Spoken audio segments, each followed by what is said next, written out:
estudo sobre os números racionais, hoje vamos ver sobre o módulo de um número racional. Então, o valor absoluto ou módulo, como é chamado, de um número racional é a distância entre a origem e o ponto que representa esse número. Temos aqui um exemplo na reta numérica. Se nós marcarmos o ponto menos 5 e o ponto 5 e tirarmos o módulo ou valor absoluto desses números, nós vamos ter, representado então por essas barras, o módulo de menos 5 é igual a 5. E o módulo de mais 5, ou simplesmente o 5, o sinal não precisa aparecer o positivo, também é igual a 5. Por quê?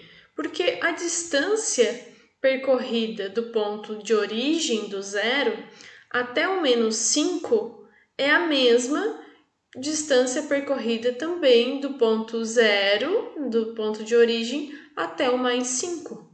Tá? Então, é a mesma distância, foi como se a gente caminhasse 5 para cá e 5 para lá. Então, por isso que o módulo sempre vai ser um valor positivo. Exemplos. Eu tenho o módulo aqui de menos 1/2, que é igual a 1/2 positivo. Depois, o módulo de mais 3/5 é igual ao número 3/5. Tá? Sempre vai ser um valor positivo, um sinal positivo. Não necessariamente precisa aparecer aqui na frente.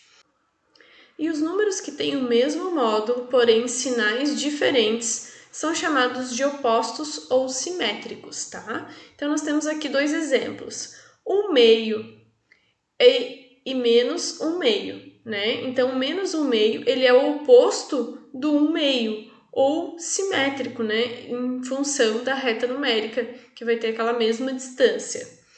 O menos 2,5 e o 2,5, né? Então, se pedir um exercício, por exemplo, o oposto do menos 2,5, vai ser o resultado, né? 2,5 positivo.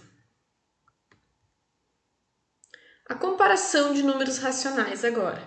Nós já vimos a comparação de números inteiros, os positivos e os negativos, que são representados pelo sinal de maior ou menor. Então, agora nós vamos ver sobre os números racionais. Então, para comparar os números racionais, podemos utilizar os sinais de maior, quando a boquinha está aberta vai ficar maior, e menor quando a boquinha está fechada, ou considerar o sucessor e o antecessor de um número. Exemplos. O menos 2 é antecessor do menos 1.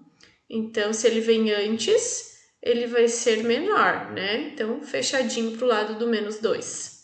Menos 1/2 é menor que mais 0,8. Então, também vai ser fechadinho para o menos 1/2 em função de que ele é menor. O mais 3 é sucessor do mais 2. Então, o mais 3, ele é maior, abertinho para o lado do mais 3, em comparação com o mais 2. Depois, o número 0 é maior que menos 2,5.